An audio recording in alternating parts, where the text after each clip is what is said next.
Hi, everyone. My name is Robert Gabayko, and welcome to IgniteWebsiteMarketing.com or Ignite Website Marketing, my YouTube channel, not my website. This is our first ever episode. I'm so excited to be here, and I'm going to explain to you what I'm going to plan to do with this channel. And we will go into the topic of 3 of the common website mistakes I see when I work with clients. So without further ado, let's get rolling.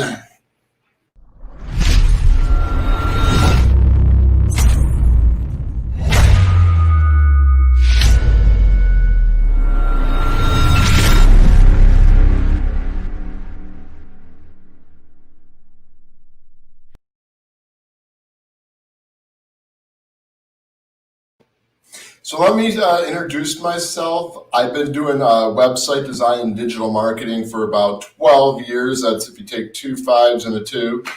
I've really learned a lot doing this my 12 years, working for a lot of people, and helping them find success with their website design and SEO and digital marketing. And I figured, well, this would be a cool thing to do, like start a YouTube channel where I can go in and talk about something related to website design, digital marketing, or an SEO, and help people take their website marketing to the next level by igniting their website marketing.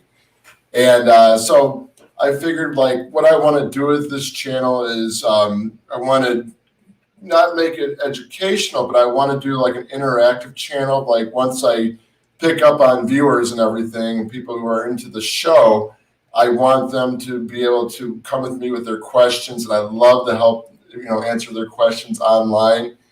And then when we're learning something, if someone wants me to assess like their website or use their website as an example, as far as if we're going to learn how to do keyword research, I could use their website to see what it is they're ranking for currently when people Google their business niche in their local area.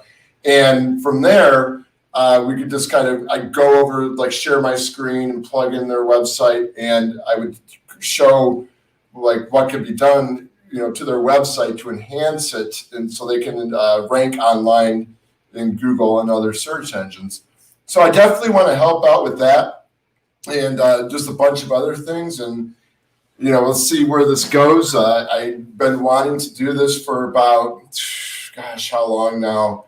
God, don't you hate it when you can't even remember something? I wanted to actually start this about a year ago, and I just kind of put it off to like the last minute. I just got busy with life, and I'm like, nope, I'm going to do this now. I'm not going to like sit around and do nothing. Like, I'm really passionate about what I do, and I want to share that with other people. I know there's a lot of other channels out here that do the same thing. And I don't know, I just thought, what the hell, I'm going to do it, just add my own spin to it. And apologize for the video's a little grainy here. Like, I was working with multiple cameras and everything. And I don't know, like, one of them was recording too slow on the stream. So I'm like, no, not going to work. And so, as I continue to do these shows, like, the quality of the video will get better. I'm still kind of learning how to do this live stream stuff.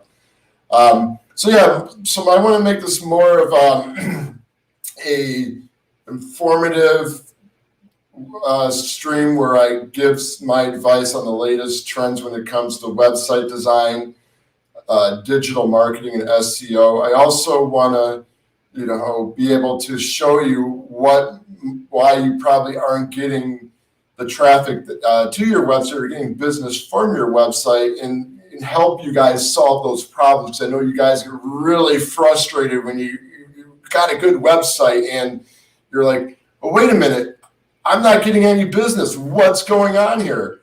And a lot of it could be just simple design layout, or it could be bad online marketing, or you're just not ranking for key terms, and your website's not ranking in Google search engine, and you got to build your page authority. There's just like so much. And that's why I, decided to do this channel. I wanted to just fill your guys' head with knowledge so you can ignite your website marketing and take it to the next level. So that's what I want to do with this channel. And, For those that see this first stream, like definitely subscribe below, because like I want to be able to come on the air here and answer your questions when it comes to your website design and SEO and digital marketing, help you take your goals to the next level. And I also want to be able to show you some stuff that would benefit you in the future so you can have success with your website. I'm so passionate about what I do. I had to like do this, and I'm just glad to be here. And like I'm just picturing this getting better as I continue on doing this. And well, you never know what will happen. But today I want to talk about 3 of the common mistakes that I see when it comes to people's websites. Now, these are just my 3 that I happen to see working with a lot of clients, and I see them over and over. And so I just wanted to talk about these briefly today, and then we'll go into another topic during our next live stream. But some of the 3 things I see is, 1, I see that a website has no keywords that it's ranking for, and the content, that it's being researched for the website is not really valuable content, and therefore it's keeping people from not only finding your website when they Google your blog, maybe they're looking for coaching or looking for your services. And not only they're doing that, but when they want to keep the users engaged when you go on the website through your blog content and other stuff. So that's one thing I want to talk about. I want to talk about, most websites I see, they don't have a call to action on there. Something like subscribe to my channel is a call to action. So I don't see a call to action on most websites, and people are like, wait, so how come I'm not getting no business on there? And I had this problem too. I'm not going to lie. When I first started, I first had a website, I just thought, okay, I don't need to do a call to action. I could just do a contact page, and someone would like go contact me. But I realized if you don't have a call to action somewhere on your website, you actually might miss out on getting a potential lead because of that. So that's like another mistake that I've noticed when seeing websites. And then finally, the last one, and we're going to go more into details in a bit here, but the last one is like just when you go onto a website and I see a lot of clutter, like sometimes there's this information, lots of information on the website, or there's like images just like all over, and it really distracts the viewer's eye as they land on the website. And therefore, since it's just confusing to the viewer, they're going to have a hard time navigating through your website when it comes to like if you're trying to sell something and you just got loads of information on there, or if you did, like I said, loads of pictures. People are going to have a hard time trying to like make a decision because their eyes are just constantly wandering around your website like that. They're not focused on one particular area.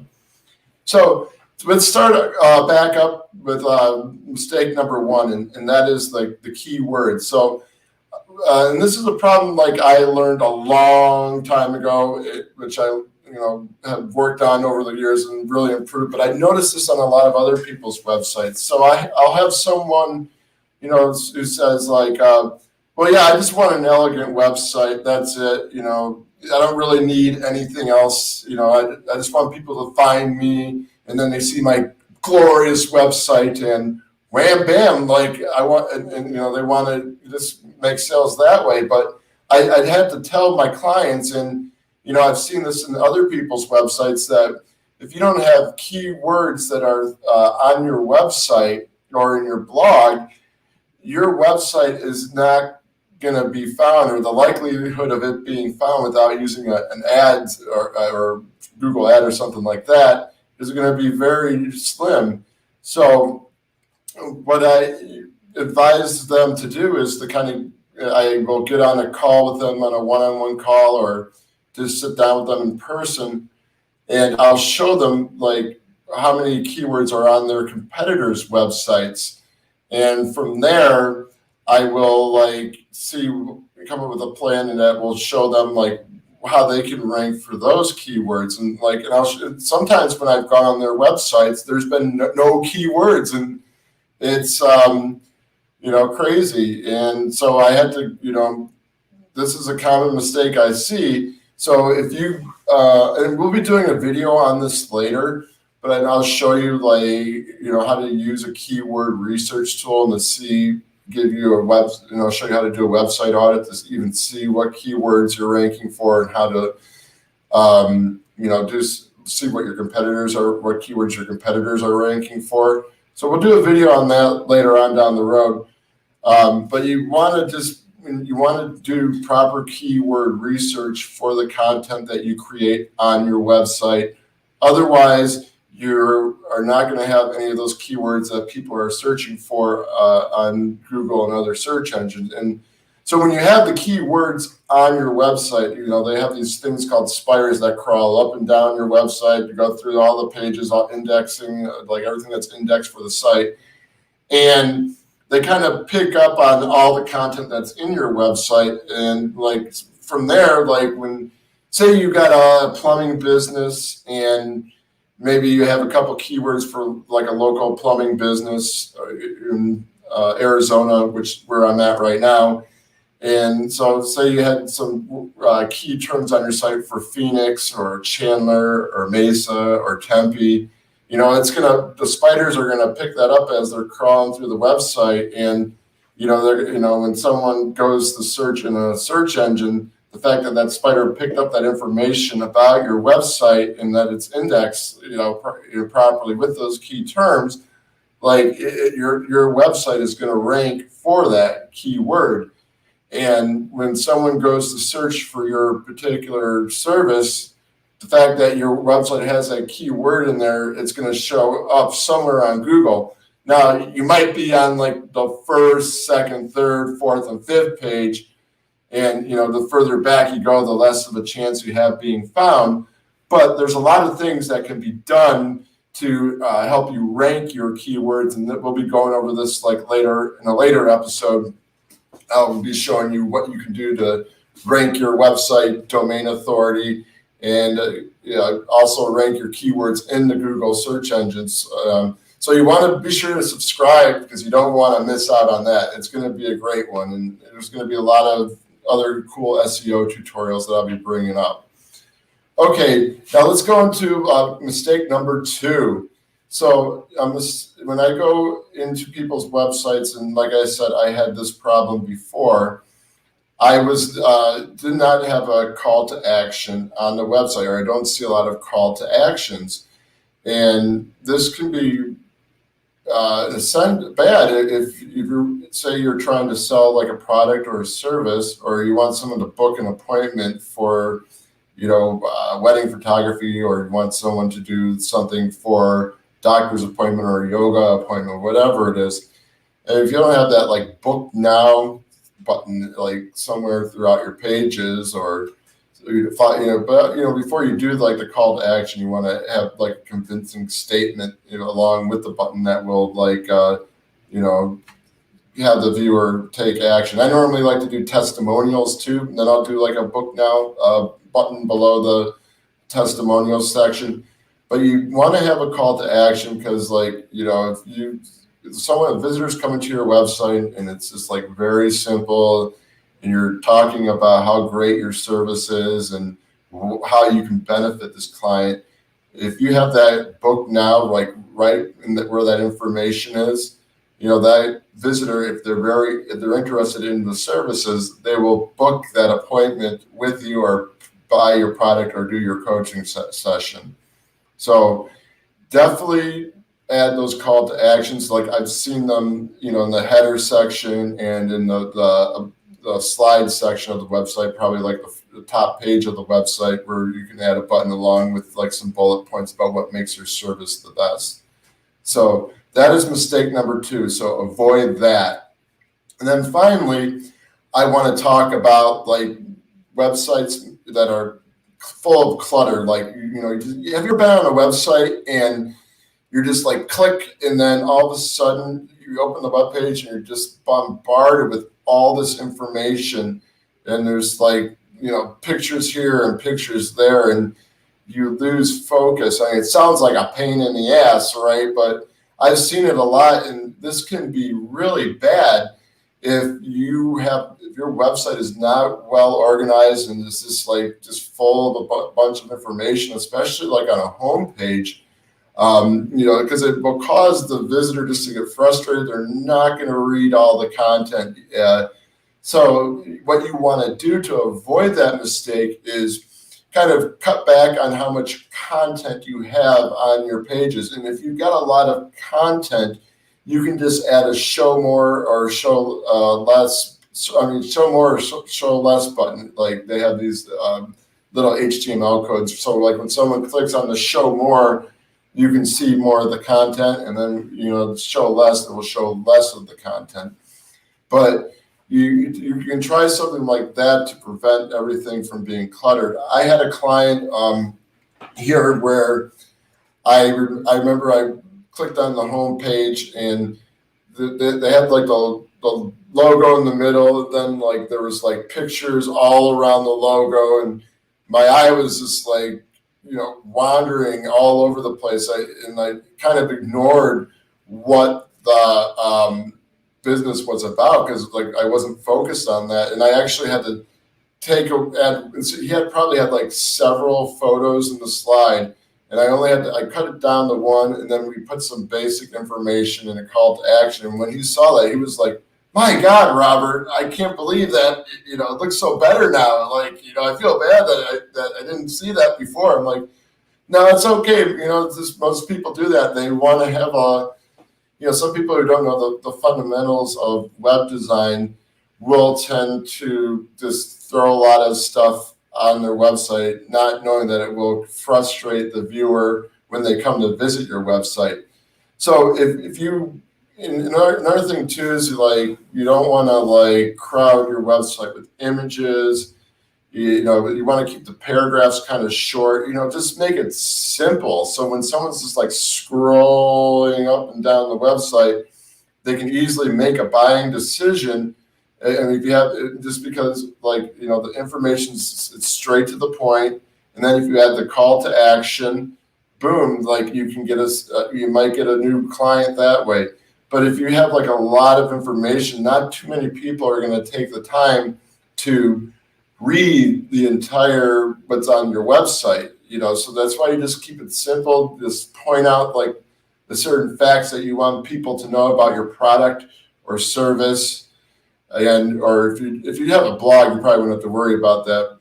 Blogging, it's kind of different because like, it's pretty much like a article about something, but you want to organize everything properly. You don't want to just like throw stuff here, throw stuff there. There's a certain science to designing a website that makes it simple for when the viewer clicks on there. So when they go through the website, like I said, they'll make a purchase, or they'll more than likely stay on the page rather than if they were on like a website that was all cluttered and messy. They'd be like, "Oh my God," and they probably just click off. So that is why you want to, avoid cluttering your website design. And I'll be showing some samples. And like I said, when we get some more people, subscribers here, and I'd like to get some volunteers who will share with me, links to their website. And I'm going to be doing some live consulting like over the live stream. And I'm really looking forward to everything picking up in the future. I know it might take time, but I'm glad I finally did this live stream. I'm going to try and do these at least 2 to 3 times a week. I haven't thought about that yet, but I'm definitely going to do another one later this week. And looking forward to like having everyone, join the channel here and just see where it goes. And I thank you all for whoever showed up, whoever watches this, for listening. And yeah, please subscribe below, because I got a lot of stuff that's going to help you with your website design, digital marketing, and SEO that will help you ignite your website marketing so you can get new leads and make money for your business. So thank you very much, and I'll see you guys soon.